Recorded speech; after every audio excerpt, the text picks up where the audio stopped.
untuk matchday ke-8. Dan kalau misalnya ngelihat split up-nya kali ini harusnya udah lumayan merata, Abah. Nggak ada yang coba untuk early fight kemungkinan dari arah center of the map.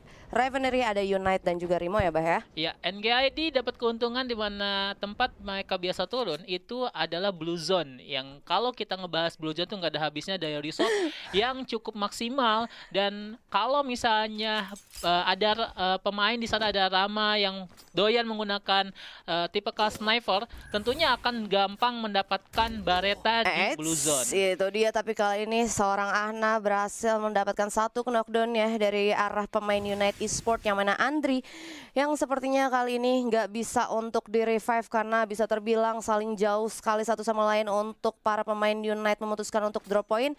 Dan kali ini harusnya dari Amora bakal coba untuk menggunakan launchpad, tapi akhirnya bisa selamat, padahal pas banget ya. Banget sih, udah hampir aja tuh ditembak. Dah langsung aja nih, tapi dikejar sih Boy. Yes, langsung bakalan dikejar kali ini seorang Amora. Kalau misalnya gue lihat dari arah seorang Ana bakalan coba untuk majuin menggunakan VSS. Walaupun sebenarnya anak-anak dari Unite udah 2 player yang coba untuk regroup, tapi ini dia seorang Kimits berhasil mendapatkan lagi dan lagi ke knockdownnya, dan bakalan coba untuk ditahan dulu karena Andri di sana bakalan coba untuk nge-backup ke arah temennya yang harus udah dipulangkan, Abah. Ya, Fakih punya satu pertempuran kembali, nanti kita akan bahas. Ini Unite sama Rimo kembali. Ya, yang mana Arjuna juga Rimo Arjuna kali ini berhasil mendapatkan satu knockdown yang menyisakan satu player aja dari Unite, dan nggak bisa berbuat banyak. Anak-anak Unite harus dipulangkan di peringkat ke-12-nya. Betul. Fakih dengan rekannya langsung mempressure 2 pemain yang tersisa, di mana Ahnaf dan juga Kimits tadi itu ngejar satu pemain yang mana dia lakukan backup, dan tentunya menjadi satu buah kepercayaan bagi mereka, di mana mereka udah notice kalau pemainnya cuma satu, ketika digebugin ya jauh lebih mudah dibandingkan ketika pemainnya banyak. Dan kalau misalnya satunya udah formasinya atau splitnya sudah acak-acakan, itu jauh lebih rentan untuk dieksekusi sih. Itu dia, jadi karena udah satu gebukin aja yuk, langsung digebukin, langsung dimajuin.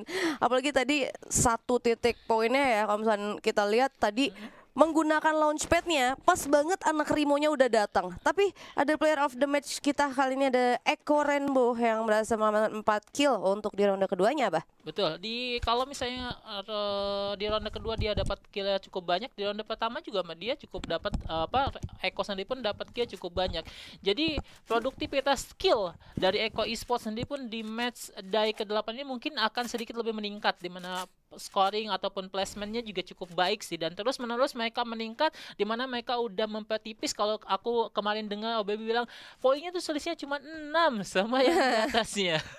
Tipis banget ya kan poinnya, dan kali ini objektif berarti anak Echo Esports udah mulai ke arah dari kill poinnya ya. Betul. Dan berhasil didapatkan untuk 2 ronde yang udah kita lewatin. Kita masih belum melihat ke arah anak-anak dari Echo Esports untuk round ketiganya, karena kali ini sepertinya harusnya bakal ada team fight antara Giant dan juga XCN, yang mana Rain kali ini udah berada di arah atas menggunakan para Val. Sempat nyaris mendapatkan beberapa player dari Giant, ada Lennon yang udah mulai sekarat, tapi kali ini Rain terkena hit dari arah seorang Lee.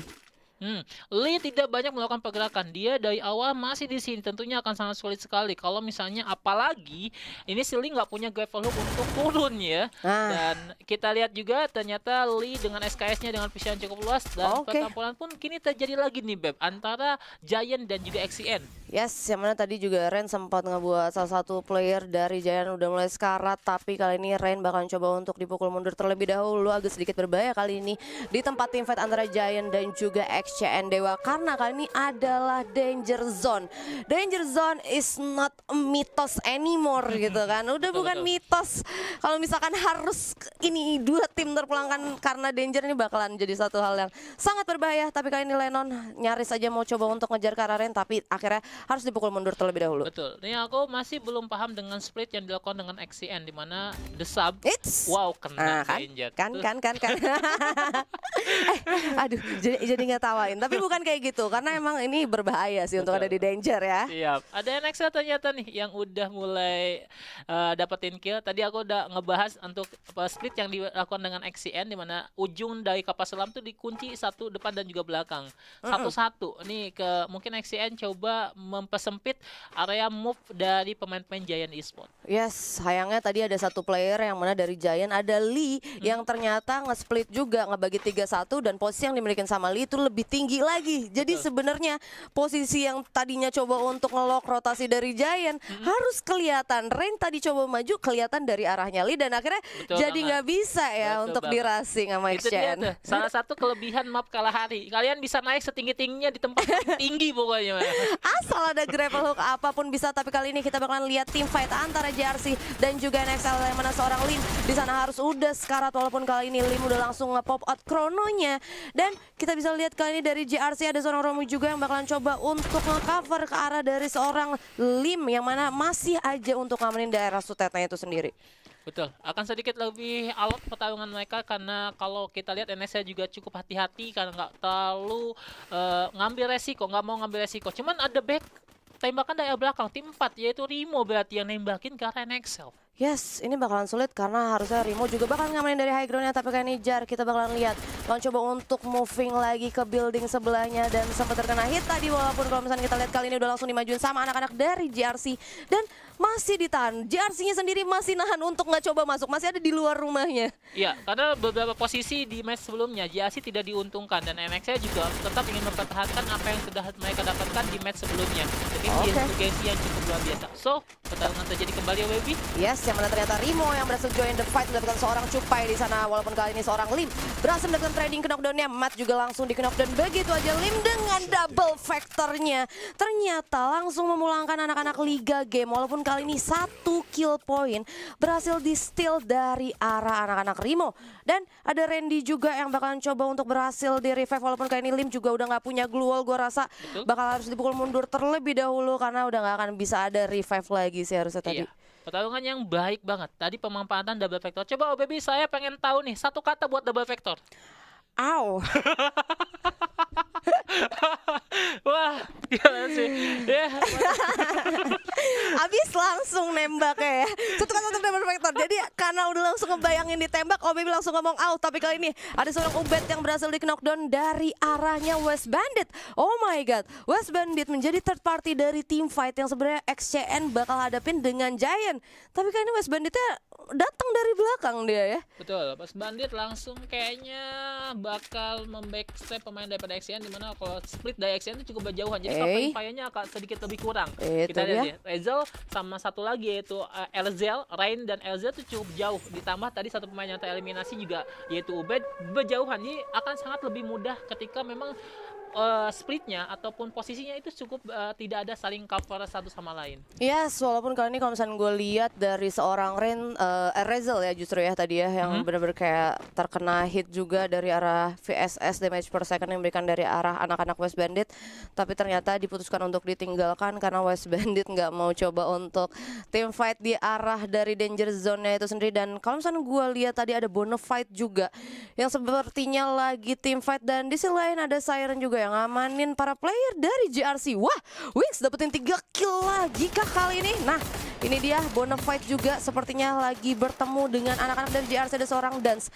yang kali ini open fire ke arah dari seorang Romi di sana yang masih benar-benar kokoh berada di dalam tenda yang nggak mau gerak sedikit pun. Betul, ini karena ini kampen terakhir yang dimiliki oleh Romi, mau nggak mau. Ini mau ditembakin sampai kiamat juga itu tenda nggak bakal hancur-hancur dan. Itu dia coba mencari ini ya, seperti kakinya ya, Ya, tapi kalau itu misalnya- ketutup nggak sih? Iya, kalau di Bermuda mungkin bisa tuh. Kalau yang di bagian atas Bima Strip itu bisa. Oh, bisa. Kalau ini nggak bisa. Kalau Ini- di sini nggak bisa, Iya, lebih ini- tebel ya. Betul, lebih ke bawah dia tertutup. Oke, tapi langsung aja dimajuin sama seorang Dance di sini. Kita lihat tuh langsung ngebuka glue, langsung aja dinyalain chrono dan menggunakan double factor kali ini. Lagi-lagi dan ternyata G Sportnya harus ditumbangkan di peringkat ke-10. Betul, ini udah greget banget dan dari tadi ditembak kagak kena-kena, gue samperin juga nih lama-lama. Dan salah satu trik yang cukup menarik adalah ketika musuh menggunakan krono, ya dimasukin krononya masuk di dalam kubahnya, bertarung bersama-sama itu jauh lebih efektif Aduh. untuk bisa melumpuhkan lawan yang ada di dalam Itu Chrono. dia. Dibandingkan kalian harus nembakin dulu kubahnya sampai 600 poinnya habis, 600 damage-nya habis, kemudian baru hancur dan bisa nembakin. Jauh lebih cepat ketika kalian berani masuk dan fight dari jarak yang cukup dekat. Oke, tapi kita bakalan geser sedikit untuk lihat ke arah standing sampai dengan ronde kedua tadi, yang mana Siren Esport yang ternyata dapetin Buya berhasil menang 34 poin, dan Eko Esport di peringkat keduanya dengan 33 poin ya, dan Liga Game masih dengan 26 poin di peringkat ketiga. Betul, sama Rimo, sama Unite, NGID juga sedikit perlahan merayap naik ke atas di susul West Bandit dan teman-teman yang lain.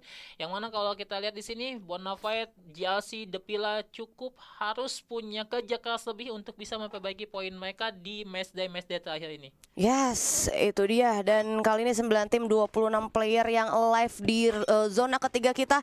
Walaupun tadi sempat gue lihat kalau misalkan ada trading kill ya di antara anak-anak NGID. Berarti NGID juga udah langsung mulai kah untuk ngumpulin kill poinnya. Dan ini dia, ada Mervin yang bakal coba untuk tapping ke arah para player dari West Bandit. Yang mana West Bandit ada seorang Gansky juga. Kali ini masih ada di luar circle, tapi akan sangat sulit kayaknya, karena ini benar-benar masih jauh sih, bisa gue bilang sih. Betul. Satu, West Bandit dihajar circle. Kedua, posisi NGID yang berada di high ground itu jauh lebih menguntungkan pemain-pemain daripada NGID. Yes, dan Helen ternyata berhasil untuk sampai ke circle berikutnya, tapi kali ini Gansky, oh my god, udah kelihatan kali ini dari seorang Mervin ya. Betul. Cukup. Dan ternyata nggak dilanjutin justru tembakannya. Itu sih pohon kelapanya ngalah. Padahal tipis banget pohon kelapanya, tapi ternyata berhasil menyelamatkan seorang Gansky kali ini. Ya jauh lebih bisa lah, mantap. Ya jadi tidak ada, jadi ini bisa disimpulkan tidak ada satu obstacle pun yang tidak bermanfaat. Buktinya daun pohon kelapa aja bisa menahan daripada tembakan pemain NGID. Yes, dan kali ini kita juga bergeser sedikit ke arah para player dari Rimo yang menyisakan satu player aja. Ternyata ada seorang Ahnaf ya. Tadi sempat menggunakan VSS nge-fire ke arah dari seorang player Siren, walaupun ternyata harus ditinggalkan karena dia sadar juga kalau misalnya Sirennya ternyata nggak sendiri, daripada dibalikin. Jadi ternyata dari Ahnaf ya benar-benar langsung dipukul mundur lagi, dan tadi ada yang tershutdown lagi sepertinya ya, Bah ya. Betul, dan ini NGID greget banget sama Spadi, disamperin di bawah, dan dan di sini Ahnaf yang sendiri juga bakal berusaha untuk bisa bertahan. Tapi kali ini seorang Ahnaf bakalan coba untuk open fire kedua player Siren, dan walaupun kali ini bisa gue bilang circle bakalan sakit banget, tapi ternyata Ahnaf langsung ngebuka Chrono dan bahkan ngedapetin satu player dari Siren ya. Tadi dapetin satu kan? Satu. Dihabisin sama NGID satu, dan ini menjadi satu buah keuntungan buat Rimo karena Rimo mati setelah Sirennya mati. Wah, Rimo mati setelah Sirennya mati, tapi kini menyisakan 6 tim dengan 19 player yang alive, dan circle-nya udah langsung mulai kelihatan. Kali ini cuma anak-anak Eko Esport aja yang udah berada dalam dari circle selanjutnya, dan berarti selain Eko Esport, kalau misalnya gue nggak salah yang abu-abu itu adalah anak-anak dari NGID juga ya? Iya, Yes. NGID dari ujung circle, kemudian Bonafide dari tim 12-nya, jadi aman, cukup berjauhan, tapi pertarungan masih berlangsung di sini. Oke, walaupun kali ini Gansky lagi dan lagi harus benar-benar berkejaran dengan circle, dan ternyata finally berhasil untuk disecure oleh seorang Gustav di sana. Eko Esport dengan posisi yang benar-benar bagusnya ternyata berhasil mendapatkan kill point tambahannya, walaupun kali ini anak-anak Eko Esport bahkan coba untuk fokus ke arah para player dari anak-anak The Pillar dan berhasil mendapatkan 3 knockdown-nya di sana. Harusnya misal satu player aja kali ini dari anak-anak The Pillar, dan kita bakalan lihat kali ini circle bakalan mulai lebih merapat lagi. Ada Bonafide, ada NGID, XCN, dan juga Eko Esport. Wah, betul, Eko Esport juga masih dalam building yang cukup aman. Kemudian NGID bakal tetap terus merotasi mendekati circle. Yang menjadi satu tempat yang cukup riskan adalah XCN nih, dengan satu menara yang menurut gue bakal terhempas oleh circle. nah itu dia, udah langsung mulai kelihatan juga circle bakalan coba untuk ke arah mana. Tapi kali ini kita bakalan fokus sedikit ke arah dari Segil, karena Segil udah sendiri, yang mana ini dari Segil dari The Pillar ya. The Pillar tadi masih belum baik selama 2 match. Ternyata untuk di match ketiganya dia masuk area 5 besar. Walaupun sepertinya dia tadi masih belum ngedapetin kill point tambahan ya. Betul, dan ini menjadi satu keuntungan buat Depila di mana teman-temannya dari satu grupnya yaitu Rimo dan Siren yang ada di atasnya udah tereliminasi lebih dulu sih. Oke, dan ini dia karena circle-nya juga udah langsung mulai jalan. Ada seorang Iki juga yang berhasil menurunkan satu player dari Bonafide dengan M79-nya. Tapi kali ini Marsha bakal coba untuk tapping ke arah para player dari XCN. Rain harus dikenok dan ternyata XCN langsung begitu saya dipulangkan di peringkat keempat. 3 tim, 11 player yang alive, dan kali ini grenade fire Indo langsung aja dimasak oleh seorang Marsha dan bakalan coba untuk majuin ke arah para player dari Bonafide yang pada menyisakan seorang Aka, dan Bonafide-nya langsung juga tumbang menyisakan 2 tim yang tersisa. Kali ini NGID bahkan coba untuk team fight bersama dengan anak-anak dari Eko Esport. Ada M79 juga yang coba untuk diberikan dari arah seorang Mervin, walaupun kali ini Eko Amore dengan double sniper ya bahkan coba untuk ngehit karena para player dari NGID. Oke, M79 lagi dari arah seorang Iki, dan ini dia berhasil mendapatkan ternyata Iki masih belum berhasil untuk mendapatkan knockdown ke arah para player dari Eko Esport. Wow, Itu cukup alot banget pertarungan ini ya, baby. yes. Masih kali ini benar-benar ditahan terlebih dahulu. Iki bahkan coba untuk benar-benar gulung-gulung Medkit dan Mervin kali ini dari arah jarak jauh bahkan coba untuk ngajuin dan ternyata berhasil mendapatkan seorang Amore. Tapi kali ini Mervin bakal coba untuk nge-hit lagi, berhasil mendapatkan satu player yang tersisakan dari Eko Esport. Karena kali ini Marsha dengan 3 HP-nya lagi dan lagi berhasil menyelamatkan para player dari NGID untuk mendapatkan buyahnya di ronde ketiga kita untuk Kalahari. Iya, mantap untuk NGD masih tetap memperkukuhkan posisinya dan